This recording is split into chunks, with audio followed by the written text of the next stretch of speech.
Okay, what can I say about Carol Joyce McNeal? She's the best. She's a virtuous woman. I met Carol 29 years ago, and I was at a low point in my life at that time. And she invited me over to her home, fed me, we talked for hours, and we just connected. Through the years, she's been that rock for me. I'll never forget when my baby, Jasmine, was in elementary school, and I was having so many problems at the school. She was a very smart kid, but the teachers, they just had it out for her. I called Joyce. I hadn't talked to Joyce in about 7, 8 years. And when I called Joyce, I said, Joyce? She said, yeah, hi, Barbara, as though we've been talking every day. And then I started crying. I said, Joyce, they're doing this to my baby, they're doing that. And Joyce said, well, bring her over. I want to tutor her, I'll test her. So I took my baby Jasmine over. Joyce tutored her. And Joyce said, this little girl is testing on, I think, 6th or 7th grade level at that time. She said, it's not with her, it's in the class. And whenever Joyce tells you, and that's what I call her, Joyce, whenever Joyce tells you something, you better believe it's true. So the years went on, and Joyce was right there with me. I had to go out and go to the school, and we got that situation straight. But eventually, Joyce got her at the Imani, the school that she teach at. And my baby, she flourished. She made up 3rd and 4th grade in 1 year. She became a scientific whiz, winning every first place there was because of Joyce. Joyce nurtured my baby.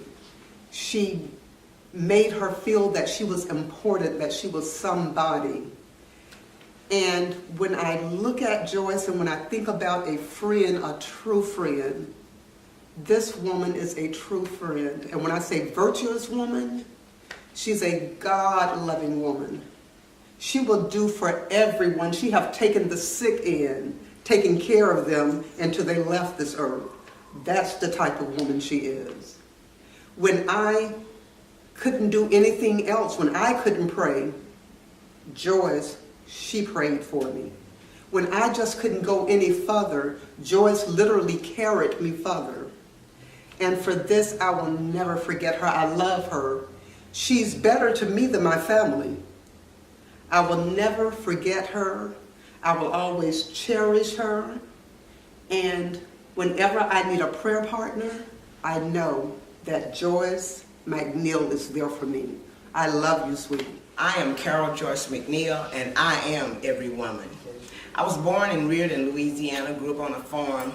My grandmother instilled in me values, and one of the values she instilled in me was keeping your word. She said, a man without his word is nothing. If you say it, mean it. Say what you mean and mean what you say. I am so grateful to God for this opportunity. This is the result of a prayer that I prayed when I was 16, going on 17 years old. I wanted to be a high fashion model. I wanted to be in a fashion show, a renown. And I prayed and I asked God to do that for me. 47 years later, here I am. I am so grateful to God for this opportunity. I'm so grateful that He allowed my destiny path to cross with Mr.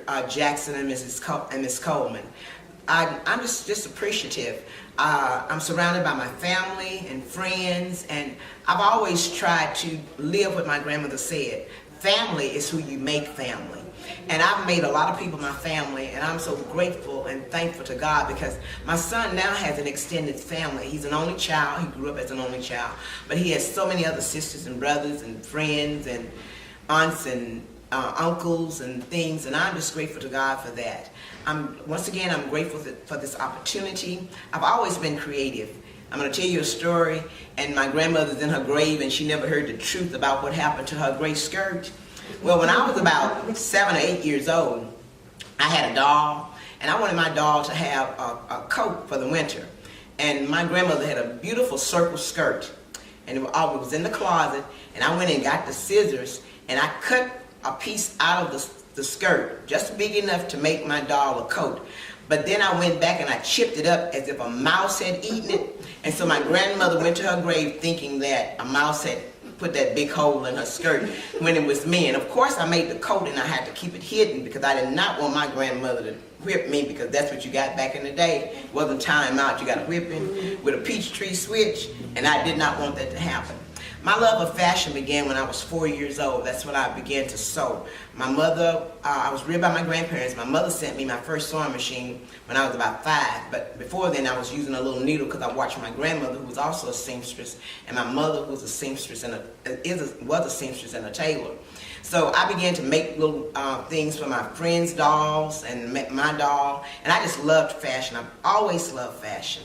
And I'm creative. I did costumes for the Imani School, for school plays, and all kinds of things. I just love fashion once again. And I'm so grateful to God for Jesus Christ being in my life. And I want to thank my pastor, Pastor Charles E. Perry Jr.